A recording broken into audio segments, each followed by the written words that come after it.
ভক্তিমা, কিন্তু প্ৰভু নাজানো কিয় মৰ্ত্যবাসীয়ে নলয় ভক্তিমাৰ আৰু লোৱা জানো মায়া মোহত আবদ্ধ হৈছে প্ৰথম ভস্ত।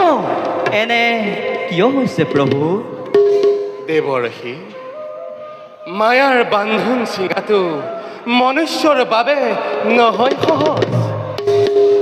কেৱল ভক্তিয়েহে কৰে মুকলি মায়াৰ বান্ধোন। যি মনুষ্যৰ হৃদয়ত ভগৱত ভক্তি হ'ব উদয়, তেওঁৱেই ছিঙিব পাৰিব মায়াৰ বান্ধোন। কিন্তু প্ৰভু ভক্তিমা গ্ৰহণ কৰা মনুষ্যজনেতো তোমাৰ কৌতূহল আমি বুজিছো দেৱৰ্ষি।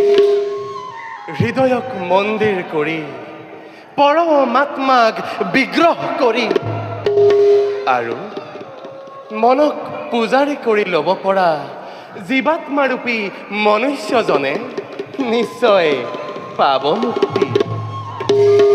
প্ৰভু আমি সকলো বুজিলোঁ, মনৰ উৎকণ্ঠা আমাৰ হৈছে দূৰ। আপোনাৰ বাণী শুনি আমাৰ আনন্দাশ্ৰু হৈছে নিৰ্গত। দেৱৰ্ষি, আমাৰ বাবে মনুষ্যই অশ্ৰু বোৱাই চাওক।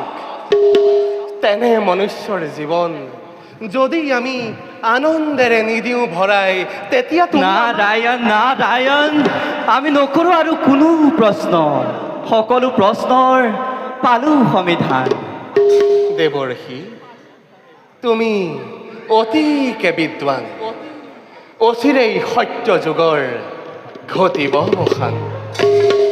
কৰিব মৰ্ত্যত প্ৰৱেশ ত্ৰেতা যুগে। যুগে প্ৰতি ভিন্ন হ'ব আমাক প্ৰাপ্তিৰ পথ। সত্য যুগে ধ্যান, ত্ৰেতা যুগে যজ্ঞ, দ্বাপৰত পূজা আৰু কলিত কীৰ্তন। এই তত্ত্ব তুমি বিলোৱাংগৈ জগত। নাৰায়ণ নাৰায়ণ, ধন্য হ'ল আজি আমাৰ জীৱন। কিন্তু প্ৰভু আৰু এক কৌতূহল থাকি গ'ল আমাৰ মনত।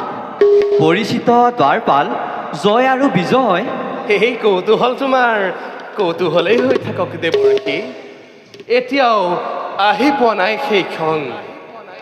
কালে নিৰ্ধাৰিত কৰা সময়তহে সকলো হ'ব সমাধান। সেয়ে তুমি এতিয়া এই বিষয়ত নকৰিবা চিন্তা। তেন্তে প্ৰভু আমিও এতিয়া বিদায়হে মাগিছোঁ। যোৱা দেৱৰ্ষি।